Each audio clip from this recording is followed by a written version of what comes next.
Buccaneers OTAs in the review mirror. Let's look at some winners and some losers from Buccaneers OTAs heading into the offseason. Obviously, minicamp starts next week, so who is coming out on top and who's maybe leaving it a little bit short? Before we begin today's show, though, which is sponsored by PrizePicks, shout out to them. Thank you so much to everyone. We've made it to 2,500 subscribers on our show. It is not my show.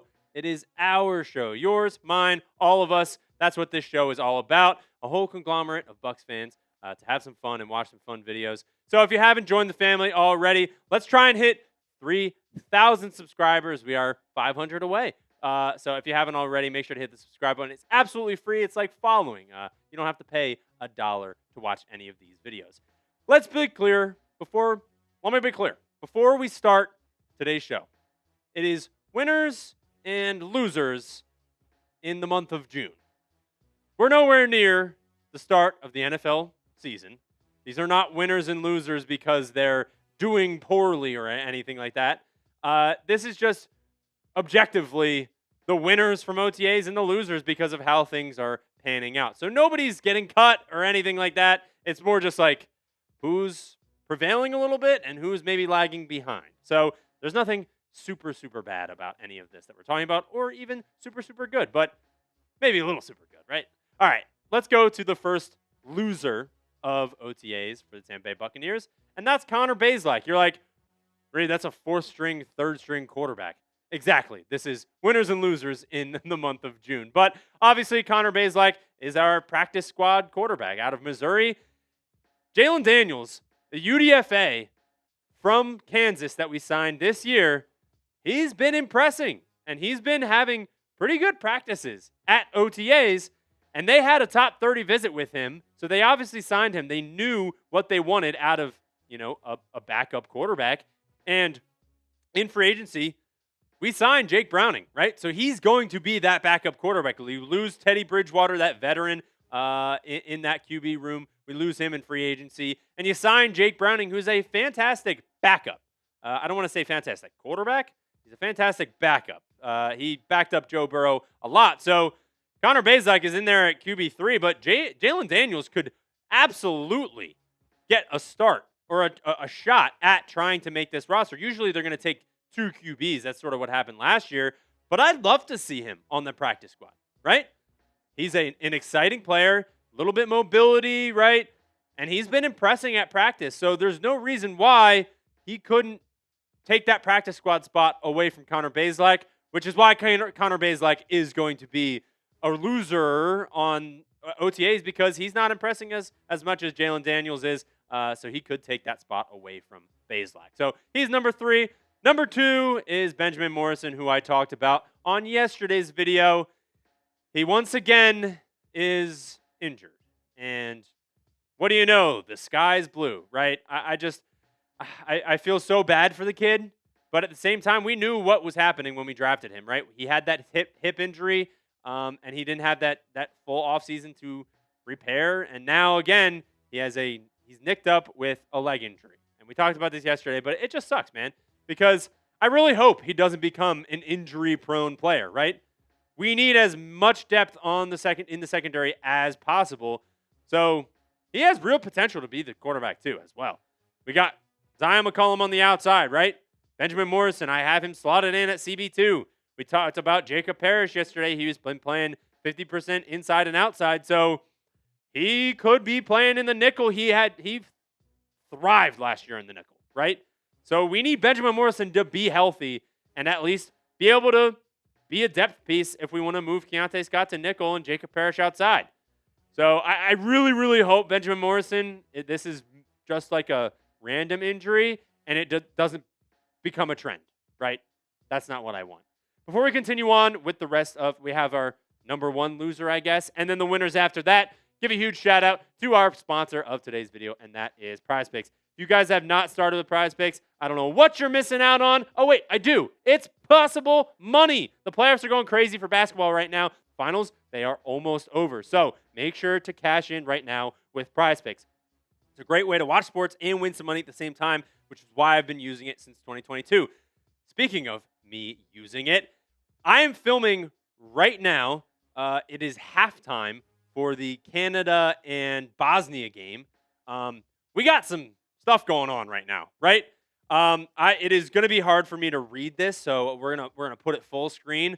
The top one there, we're hoping for some more points there, and we're at 35 right now. We need a goal from David, and then we need the less on the goalkeepers, the saved, and then we need the fantasy score as well, the less on that. So as I'm filming right now, whenever you're watching this and the game is already over, please, in the comment section, let me know if I won or if I lost. And you're like, Reed, you're an idiot, you lost. Or you're like, Reed, you just won over $100. So if you want a chance to win some money on Prize Picks, we have a great new user offer for you. Download the Prize Picks app today with the link in the comments and description. Use code HMA. You'll get $50 in lineups after you play your first $5 lineup. One more time for the people in the back. That's code HMA to get $50 in lineups after you play your first $5 lineup. Prize Picks, it is good to be right. All right, number one loser. If you're listening on audio right now, I'm doing air quotes. Baker Mayfield is a OTA loser. You're like, Reed, what do you mean by that? He's a loser because there's no deal done, right? This is all happening because of his contract talk of where they're not anywhere close, and then everyone else is running with it on rumors and stuff. The Steelers are like, oh, he's the next Steelers quarterback in 2027 because Aaron Rodgers is retiring. We're going to get him in free agency. Boom. We're going to pay him a new deal. There's just no deal done yet, so that's why he's a loser because he hasn't gotten his new contract yet. That's the only reason I'm putting him as loser, and because it feels like it's starting to turn into a distraction, right? He did say in his quote, like, as soon as training camp is over and the season starts, it's all ball, and they're not talking about contracts anymore. I just hope it doesn't turn into a thing, right? A distraction during the season where, oh, well, he just had a terrible game. Maybe he's not going to get paid at the end of the season. Oh, no, we lost Baker Mayfield, and the rumors are going to come back. Like, I just hate the fact that this is a thing. It's not Baker's fault. It's not anyone's fault. It's just how the NFL works, how business is done and contracts are done. I just really, really hope it doesn't become a distraction for the team and the NFL media where all these, like the Vikings and the Steelers and the Jets are all like, oh, Baker's our next quarterback. Let's go because the Bucs don't want to pay him. I hope it doesn't get blown out of proportion. I really don't. But let me know down in the comment section. I love hearing from you guys in the comments. How much would you pay Baker Mayfield? I gave you my projection earlier in the week.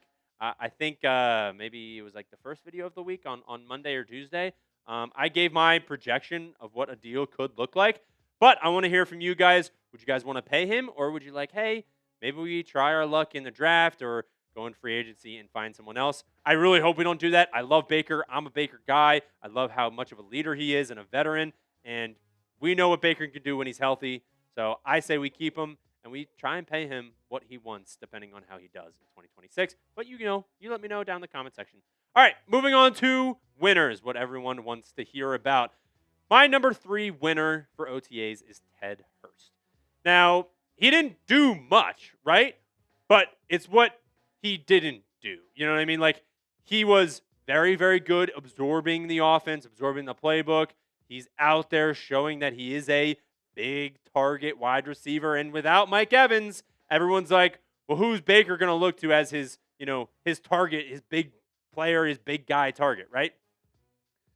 I think Ted Hurst can be that guy. Now, he's not a Mike Evans replacement because you can't replace a guy who plays like Mike Evans, right? And the type of player that Mike Evans is, who unfortunately is doing very well in OTAs, which is just salt in the burn of us losing him. But Ted Hurst, he's 6'3", 6'4", 206. He's a big body guy, right? And he's saying everything right during the offseason, and he's doing everything right. And I just think that's credit to him where he can slot right into that role of being that big X wide receiver, right? And this is what he was talking about last week. I think this was rookie minicamp. We've showed this quote before. This is on Ted Hurst on proving himself, right? Because he's coming out of a lower school. He's not as big time school. So he said, definitely feel like I still got something to prove. There's a lot of doubters on my potential and where I can go in this profession. But that talk with myself is kind of like, a little fuel to my fire. And when you take a look at this Buccaneers wide receiver group, anyone on the outside, anyone who's not a Bucs fan is like, oh, this sucks. They don't have Mike Evans anymore. But the way you look at it deeper, we got a healthy Chris Godwin. We know what he can do and how good he can be when he's healthy. We got Jalen McMillan coming back from injury. We didn't have him for the majority of last season, and he's a fantastic addition. And then Emeka Buka is on track to have a fantastic sophomore season. And then Ted Hurst, we have a lot of potential in this group, in my opinion. Like I said before, outside eyes are going to be like, well, Mike Evans left. They have no hope for this wide receiver group. You see the plays that Emeka Buka is making and the veteran leadership that Chris Godwin has, and Ted Hurst come slotting into that X receiver role that Zac Robinson's going to use, and he's very excited about Ted Hurst. A lot of potential for these guys, and I really hope that comes to fruition. Now, moving on to number 2 winner of OTAs for the Tampa Bay Buccaneers, it is Kenny Gainwell. I've always been a Kenny Gainwell guy. I talked about him yesterday on our show. He's been a standout. Everywhere that I've read, Pewter Report, anyone that's covering the Buccaneers, he's been a standout during OTAs. And that's fantastic to hear because with Bucky coming back on injury, we're a little shaky on him in terms of how healthy can he be in the 2026 season. Having a guy like Kenneth Gainwell who's coming off his best season of his career with the Pittsburgh Steelers. 114 carries, 537 rushing yards, averaging 4.7. The biggest thing that I want to look at, though, guys, is that reception to receiving yards. 73 receptions for 486 yards. That's really, really good. And something that Todd Bowles said during, I think, the Combine, or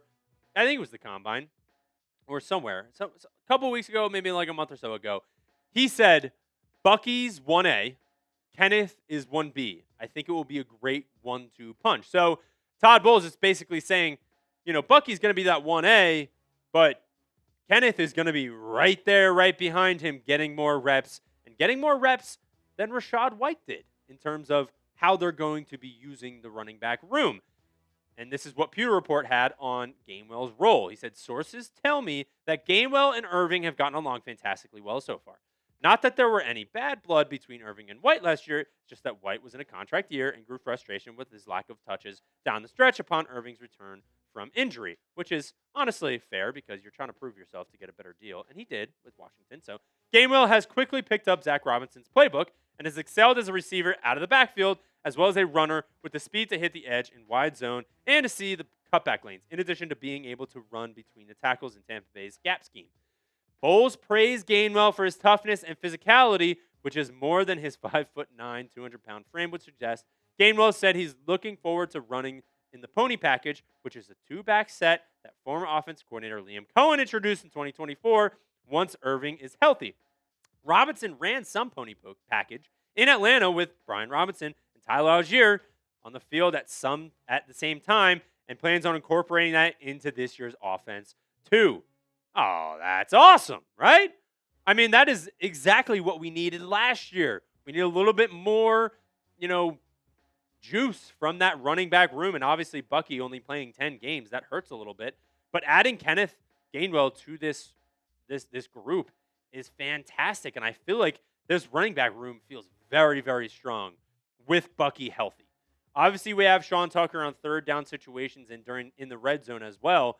But, those 3 guys, I'm very confident in that. As long as Bucky stays healthy, Zac Robinson made a running back 1 out of Tyler Algier, basically. He perfectly used Tyler Algier in that role. So I think he has a very, very good plan for Kenneth Gainwell, and I trust Zac Robinson in using his running backs the correct way because of what he did the last 2 years in Atlanta. He basically got a deal for Tyler Algier in free agency with how he used him. So I'm very confident in our running back room as long as Bucky stays healthy. And the fact that he's out at OTAs before the timeline thought he was going to be, I love that. And coming in at number 1, you guys, Bucs fans. Me included, I'm a Bucs fan as well. But I know it's cliche, but it's true. Like, I feel like this offseason feels good. And there's a lot of good things happening. And there's one thing specific that is happening, which is sort of why I put Bucs fans as the number one winner. And I know it's cliche, but let's be honest, we stole arguably the best edge rusher in the NFL draft at pick 15. I'm so sorry, producer Mike, who is our host of our Jets channel. I have a bet with him, actually. I think Ruben Bain is going to be a better edge rusher than David Bailey.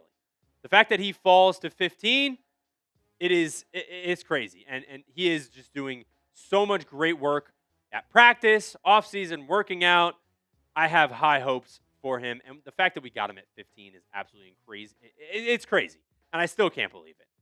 And if you guys can't believe it either, make sure to go get your Tampa Bain shirts. Gotta plug the shirts. These are awesome. Can't get them anywhere else. Chatsports.com/Bain. They're $29.99. Really great quality. My dad actually has a Ruben Bain Tampa Bain shirt. So if you guys are trying to look for some fun, just off-season stuff to wear and walking around having some stuff that nobody else has, I guarantee if you're walking down the street and somebody's a Bucs fan and they see that, they're like, whoa, that's cool. Because I think it's pretty cool. He's looking like this with the Bain mask.